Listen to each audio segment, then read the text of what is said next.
હમણાં 60 વર્ષના એક ભાઈનું મેરેજ માટે રજિસ્ટ્રેશન આવ્યું. હવે એ મળવા આવ્યા ત્યારે કાઉન્સેલિંગ ટાઈમ ઉપર થોડા એમના પ્રશ્નો હતા કે મારે જીવનસાથી શોધવું છે, મને કમ્પેનિયન જોઈએ છે, પણ મારા થોડા પ્રશ્નો છે. હવે જ્યારે ડિટેલમાં વાત કરી ત્યારે ખબર પડી કે એમની દીકરીનો ખૂબ ફોર્સ છે. એમની દીકરી રહે છે અમેરિકામાં ને એને એવું છે કે પપ્પા લગ્ન કરી લે, એમને એક યોગ્ય જીવનસાથી મળે. એમના દીકરાની ઈચ્છા નથી. દીકરાનું એવું કહેવું છે કે સમાજ શું વિચારશે, આ ઉંમરે તમારાથી લગ્ન ન થાય પપ્પા, હવે તમે ભગવાનનું નામ લો. હવે એ ભાઈ કન્ફ્યુઝ છે કારણ કે એમને એકલું લાગે છે. એમના બધા મિત્રો તો છે પણ બધાની સાથે એમના કમ્પેનિયન છે. કશે ફરવા જવું હોય કે મનની વાત કરવી હોય તો એમને કોઈ મળતું નથી.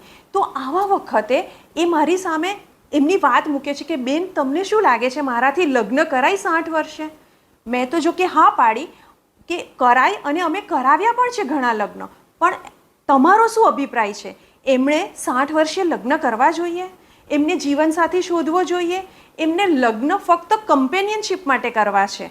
તો તમને શું લાગે છે કે એમણે શું કરવો જોઈએ? તમારા અભિપ્રાય લખીને જણાવો.